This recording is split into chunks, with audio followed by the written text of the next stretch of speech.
Danes je z nami dvojni doktor gospod Marjan Vakovnik, zaposlen na vodilnem mestu na avstrijskem finančnem ministrstvu. Finančna uprava je trenutno ključna uprava države, saj je soočena z raznolikimi zaprosili davčnih zavezancev. Gre za likvidnost podjetij v trenutni situaciji.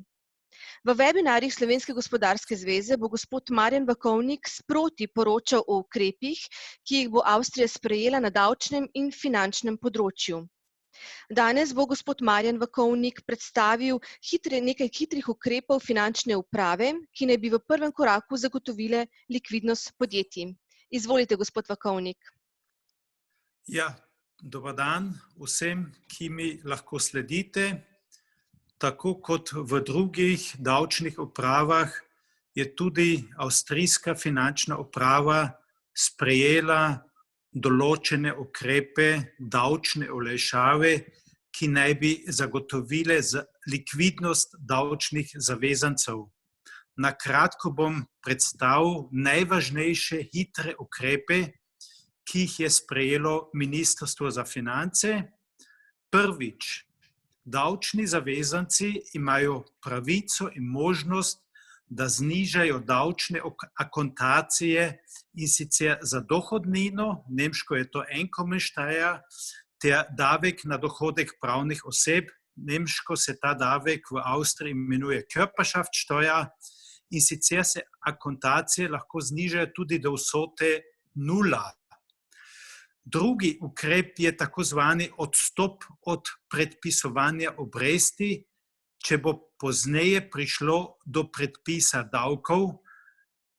Do tega lahko pride, če je bila na primer znižana akontacija davkov in potem davkarija predpiše davek, potem pride logično do doplačila in ta doplačila se ne bodo obrestovala.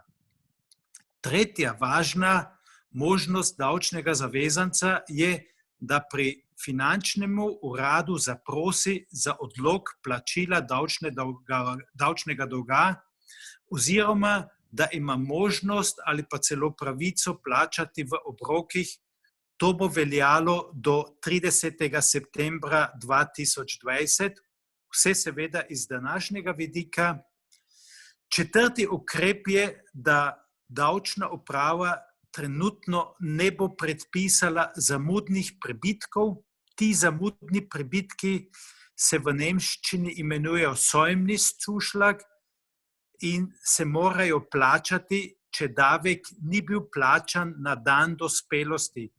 Ti prebitki avtomatično znašajo najmanj 2% in se lahko povečajo tudi do 4% od prepisanega davka. V trenutni situaciji avstrijska davkarija teh zamudnih prebitkov ne bo prepisala. In končno, kar se meni zdi tudi zelo važno, je, da je davkarija rok za oddajo davčnih napovedi podaljšala do konec avgusta 2020. To pomeni, davčni zavezanci bi sicer morali oddati davčno napoved do konec aprila oziroma do konec junija. Tokrat se bo rok za napovedi iz leta 2019 podaljšal vsekako do avgusta 2020. Lahko se pa zgodi, da bo Ministrstvo za finance te roke še podaljšalo. Hvala lepa in se slišiva ob naslednjih novih ukrepih. Hvala lepa.